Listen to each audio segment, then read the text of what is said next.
Tomi, shukran habibi. Saayinsii gaafadha. Rakkoon qabu adii. Na gaafadhu waan barbaadde. Dhuftee mannaa ispoortii takka ispoortii kana jaallataa? Tinnishummaan kaanchii gaalisaa biyya koona. Ispoortii moo?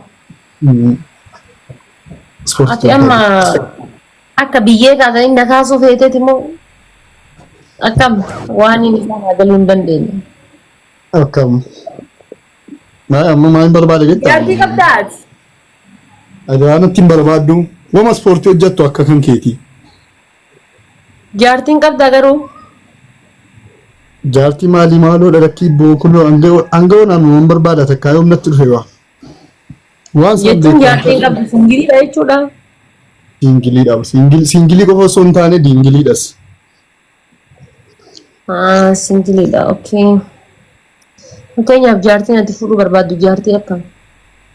Jaartii akka keetii garbummaa bira darbite, Oromummaa bira darbite, Itoophiyummaa bira darbite, Afrikaa morma sitti fannifattee deemtu. Gurraachaa fi adii.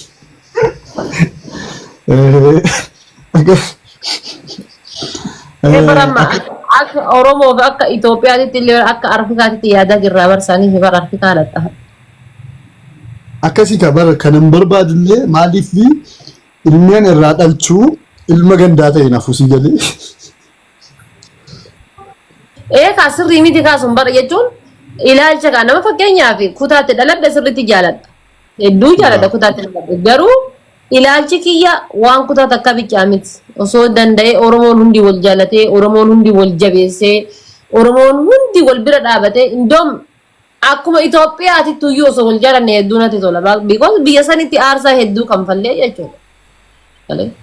Amma yeroo baay'ee gisee argitu Oromoo tuyyuu Itoophiyaa tanarraa akkana godhata malee Amaarri bar morma isii kutteetiin morma isii kuttee mataa isii irra sookeette osoo qaltee nyaachifte foon isiidha Itoophiyaa hin kaddu. Shaadaan isii Itoophiyaadha. Kanaafuu akka Itoophiyaatti akka Afrikaatti yaaduu qabna jedheeti. Meeshee haadha manaa ishee kan biraa dabalataanii ispoortii akka kan kee kan hojjettu fedhii hojjechuu qabdu taatee bareedduudha.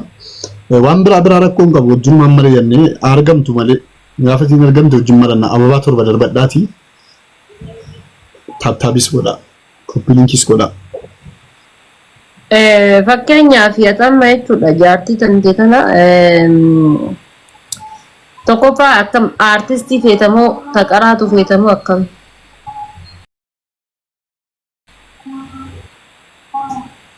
Inni kun artistummaarraa wanti kana wanta itti yaadamee dhufu miti warradii yaa. Jaartiin dandeessota akkamsii taate beekama? Fakkeenyaaf aartistii moo muuxawwaa?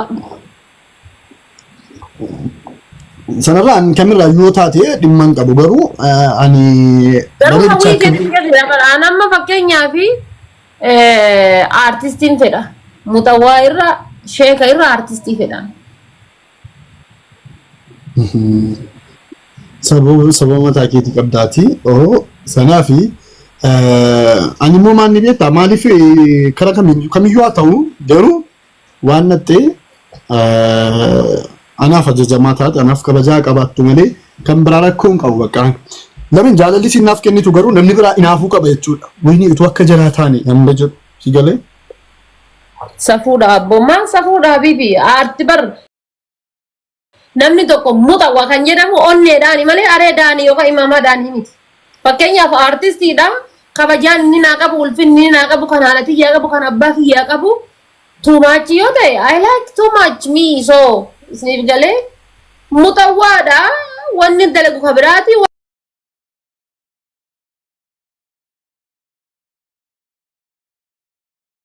Wanni ni godhu kabiraati hadiisni inni himu kabira kan inni dalagu kabira jireenyi mana isaa keessaa kabira yaa kanaafuu muuxawwaa ka onneen fedha malee anka imaamaatiif areedaan fedhu isiniif ta'ee bishaan irra gad dhugaa. Okay. Yaa fedhii isiisin daangessinaa ishee waan barbaaddu jechuun dirqama mirga guutuu qabdi. Kanaaf ati yoon heerumne waan ofii Ani wallahi haga ammaatti durba duudha. Jechuun nagaa jechuudha wanti hundinuu. Wanti hundinuu nagaadha jechuudha. Lafti nagaadha itti daarii waa tokko hin jiru. Ani haga ammaatti hin heerumne. Utuun heerumni immoo wanti badu tokkos hin jiru. So kanaaf inshallah nu warran fuuni warran heerumnee fi rabbi waan gaarii haa fidu. Garuu amma fakkeenyaaf jechuudha namoota tokkotu jira. Yaa rabbi bultii tiyya akka bultii eebiruu naa godhi, jaarsa kiyya akka jaarsa eebiruu naa godhi, warroota akkas jedhaniiti yaadantu jira. Ati fakkeenyaaf singilummaa keessa jirta guyyaa takka laaltee yaa rabbi jaartii akka eebiruu na qabi jaartii nuti jettee jirti. Akkuma laaltee bakka miidiyaa irratti laaltee amma namoota tokkotu yaa rabbi jaartii yoo na qabde jaartii akka eebiruu na qabi warroota jedhan jedhan. Ati fakkeenyaaf akkana laaltee yaa rabbi jaartii tiyya jaartii akka eebiruu naa godhi jettee jira. An jaartii osoo hin taane utuun dhiiraa akkanaa qofate dhiiraa akkanaa ta'e rabbina godhe waan dhiira jedhutu jira. Yeroo baay'ee jaartii akkanaa hin jiru miidiyaa kana irratti hin argamne dhiiras dhiiraa akkanaa utuu rabbina godhe jedhee kan dhiira inni jedhu gurbaan tokko jira miidiyaa kanarra. Ati seesoo kuu dandeessanii sammallee siin jijjiidha cabaa kee yaaltaa argamu. Maqaan isaa dargaggeessa. Umuriin isaa ammallee areeda yureetti biqilchinee mataan isaa bilchaataa taragaaggaa obsa qaba. Gaaffii gaafatamu hundaafiyyuu deebii moragaadhaa wajjiniin kenna. Namni kamiyyuu isatti hin xiqqaa maal isatti dhufee dubbatee arrabsee maal jedhee kolfaadhuma deema jechuudha. Akkamiin moota yaadaan moota hin aaru hin mufatu hin sardamu. Hin barsiisa hin amansiisa. Maqaa isaa barreessaa fi warra kiristaanus guyyaa guyyaatti gara islaminaatti uummata fida. Obsa qaba. Barreessaa koomintiidhaan warri jirtan asii barreessaa jiru. Bakka utuun akka isaa ta'e utuu immoo abbaan manaa dubartii kan fuudhu namni hundituu akka kana ta'e fa'i jedhee tan hawwaan. Inni garuu. Biraa barreessaniiru. Guyyaatti yoo ta'e nama 5 amansiisa nama 10 amansiisa. Dargaggeessa jedhaa jira kun dargaggeessaa kichuudha obsa qaba. Amaariffaa qofa dubbata yeroo hunda. Yaa asii deebisaniiru. Usuu anillee nan jaalladhaan nan jaalladha. Ayyishaa utuu namni hundi dhiira namni durba fuudhu yookiin namni obbolaawwan kan keenya fuudhu. Raachuun tokko. Raachuunis nama bareedduudha. Raachuun immoo maal akka ta'e beektaa? Tokkoffaa raachuun bareedina isaa akkuma bareedina qabu kana tokko qofa osoo hin taane hedduutu jaallata. Tarii heddumaa fi dhiqoo sesseeqatee gaalli isaa diigama jedheetan. Isa caalaa raachuun akkuma jaalala namaaf qabu bareedina qabu amala gaarii qabu. Raachuu caalaa ammaan eenyuun bakka utuu namni hundi akka kana ta'e nan jedhu husuudha jechuudha. Ba'aan maadaan goosoo bakka obsa isaatti ni tagarrama baay'een.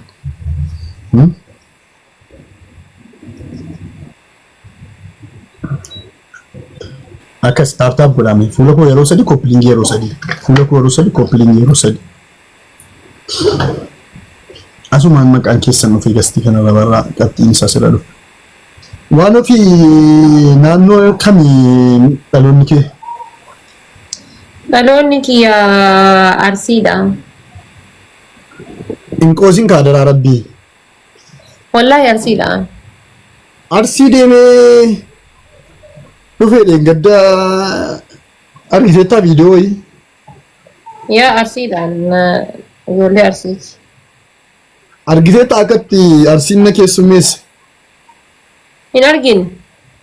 Rabbii jedhi yeroo baate viidiyoo 3-4 jira profaayilii koo jira ilaali ishii amma malaali yookiin gali. Hai Arsiin bari rakkanni Arsii. Akkas miti rabbii jedhi ilaali viidiyoo tokkoffaarra jira lubbuu. Bakka Arsii jechuuni jechan ittiin ibsuun nabi baqaan. Viidiyoo danuutu jira isa keessaa tokko jira tokkoffaarra lammaffaa waan namni nyaatanii quufuu hin se'anu durba afur dhaggeeffadha durba afur gabbartii tokko malee sunanaa kennani.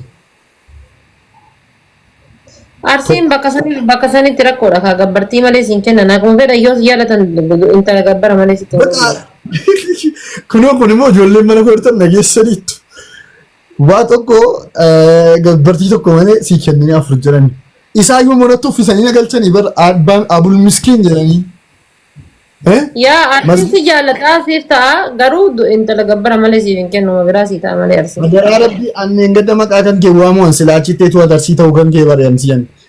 Namoota miidiyaa irraa kana qabannee jedheen du'aa kadhachiisaa fi ture jarka kiyyaa qaba aslii qabannee arsiin nama baay'ee qaba jajjaboo baay'ee qaban jedhaa ture waltajjii irra bahee. Maaltu soba? Kanaafi bakka atillee sagantaa kana keessa du'aa kanarraan dhandhamatta jechuudha. Kanaaf tokko amma sagantaa karoora masgida fooqii tokko asirratti ijaaruu qabannee jirra. Waliin milkeessine deeyyaatu. Inshallah taate rakkoota kan qabu jaaladhe. Jaaladhe rabbi warra san haa godhu. Amiin. Amiin. Nyaata isa tokko nyaattee beektaa? Amiin. Nyaata tokko itti jira bannaati nyaata jedhe. Dhafaatee waan fi akkam nagaa wallahi alhamdulillah galata rabbii. Cuukkoo jedhama. Micciirraa. Micciirraa maawwitti moggaafatte garuu micciirraa miti. Eegaa micciirraa yookaan ammoo cuukkoo jedhama barsanuma. Yaa cuukkoo. Yaa micciirraa yookaan ammoo cuukkoo jedhama. Yaa wallahi baay'ee bichaa hin beeku ani uummata miskiin uummata bakka namaaf jaalala qabu waan namni nyaate quufuun se'u. Arsiin akkasuma akkana nu jibbisiisanii ofii garuu gabbara gadi hin dhiisan rakkanne maal faayidaa qaba yoo gabbara gadi dhiisuu qaban.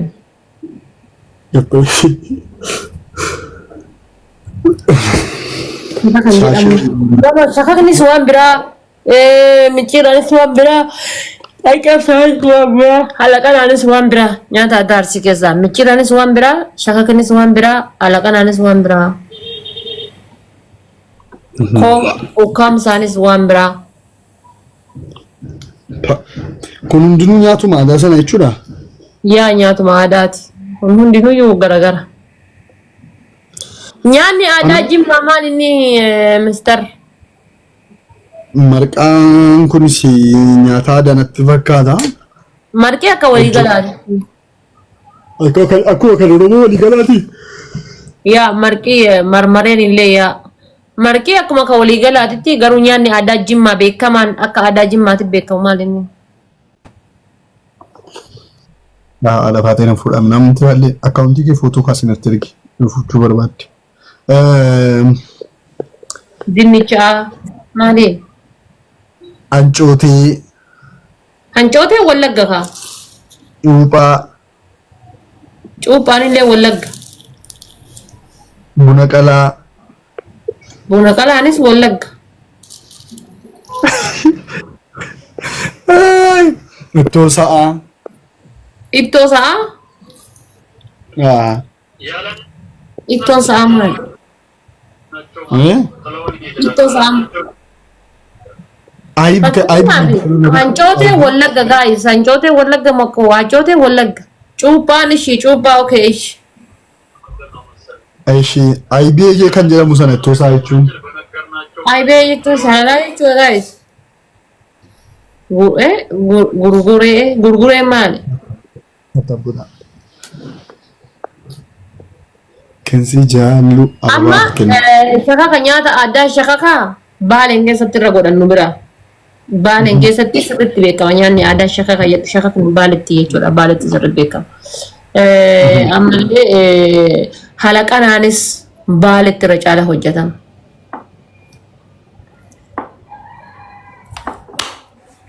Faamilii ababaa afur. Ababaa sadii darbadhaa shi namni ajjirtan. Inni raanfattanii taa'atu darbadhaa yoo jije sadii tokko tokko. Tokko. Akkasuma fakkaata. Fuula koo yeroo sadii naaf iyye teenkiyuu urjii teenkiyuu namni tokko kan bira. Namni tokko kan bira.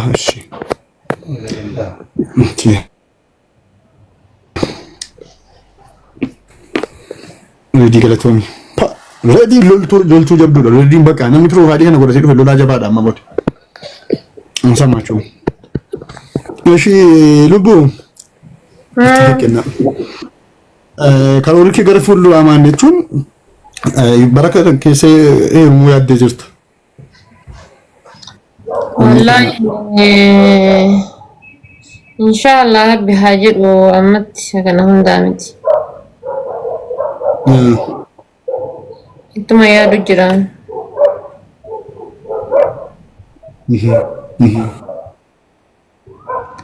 Ittuma yaadutti jira ammatti. Ittuma yaaduun jira ammallee hin geenye waan jiraatu fakkaatan.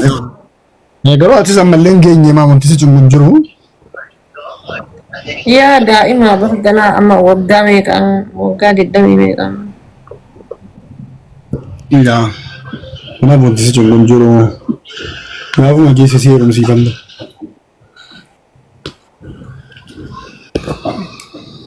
Gafaasa si ilaalaa jira. Eenyu?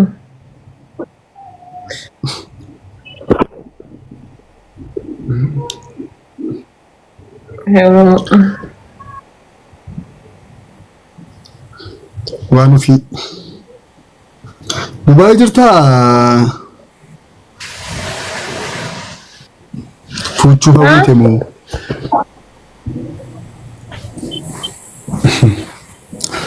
atun fuudhe maaltu isinitti dhaga'amame mee faamilii maaltu isinitti dhaga'amame mee eeyyamtu Anjima farsiin heerumaan.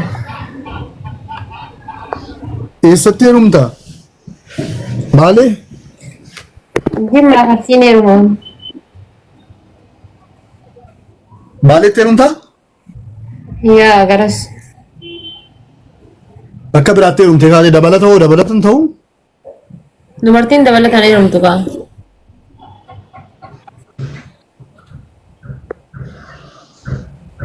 jechuun akka carraattama fakkeenyaaf kan yaaddetu sii ta'uu baate kun yoo milkaa'u baate kan milkeessa kan jettu akka ammaaraajitti. Wallaggaa gara Wallaggaati because jaarsi kiyya bosona galaa gizee mana keessa taa'ee na cinquun qaba waan ta'eef Wallagga. Okay. Kanaaf bakka warri Jimmaa fi warri Arsii haadha faaxirraa fuulleeffadha abdii kutaa.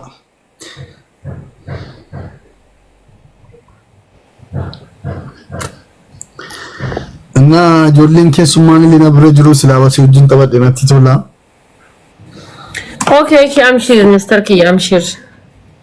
Na ulfaadhu galatoomii. Thank you Sharako. Aya shiqaalii kee ulfaadhu shi thank you bye. Ish bye. Okay. Guys, mal balles inshallah. Family account kana daqiiqa takka live seenaa.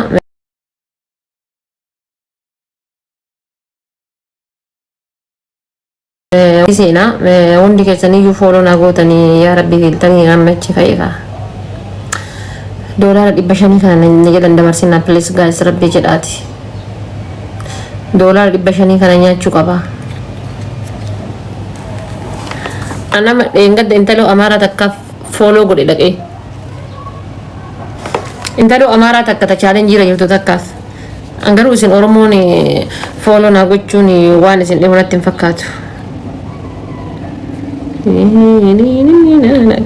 Mee oyaan mudhadha.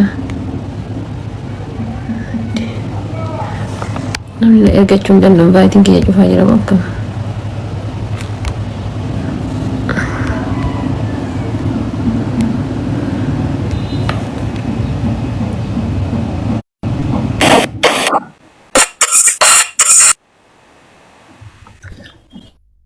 Hundi keessanuu akkaawuntii kana fooloo naa godhaa achi lufaati. YouTube ilaalu jirtami no YouTube miti achi lufaati akkaawuntii kana follow naa godha hundi keessanuu iyyuu akkaawuntii as jiru kana way mana waan icciitii mana keessa jirtu agarsiise hundi keessanuu achi lufaati akkaawuntii kana follow naa godha namni as jirtan namni 400 kun Akkaawuntii abbaa Abdallaa dhugana follow naa godhaa hundi keessaniyyuu. Guys kuma 50 galuu qaba guyyaa 5 keessatti. Please family anta naman isin rakkisa. Tanuman isin rakkisa jechuudha. Doolaara kuma takka qabsiise. Guyyaa 5 keessatti yoo kuma 50 galcheetiin jedhe kun abbaa Abdallaa ka jedhu kana jechuudha. Abbaa Abdallaa ka jedhu kana follow naa gootan hundi keessaniyyuu jechuudha. Achi lufaa garas warri as jirtan goonee jirraa. Nama follow na godhe nama torba follow na godhe gammaatti nama torba qofa. Yaa sattaar. Yalla jabaadhaa. Hin godhu wallahi billahi hin godhin. Habibi hin godhin. Sibicha laal nama 400 kana keessa sibicha tuyyuu hin goonu jedhee komentii barreesse. Inuma gattu ilaal. Nama 400 kana keessa nama 400 as jiru kana keessa sibicha tu hin goonu jedhee komentii barreesse. Gattu ilaal. Hundi siif gooneerra warra jedhu. Jaarsa keetii wallahi billahi jaarsa kiyyaa miti. Guyyaa takka assalaamu alaykum jedheen hin beeku karaa keessaatiin. Akkaawuntii kana godhin. Akkaawuntiin kun yoo kuma 50 galeetiin jedhe doolaara kuma takka siif kennaa naan jedhe. Akkasirra walii galle malee wallahi billahi jechuudha. Guyyaa takka itti haasa'ee hin beeku kun rabbi afuufessanii naaf oolu. Guyyaa takka. Obset ye foolon godhin dhiisi. Warri canna qabdan hin godhin dhiisa. Warri asaba sinitti ta'ee canna qabdan hin godhin dhiisa.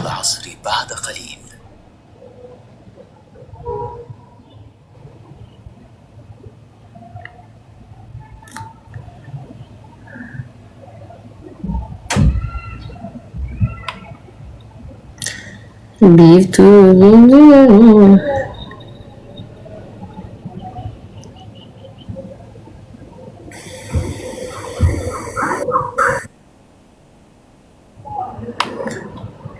lama miti kan wabicha naaf godhaana.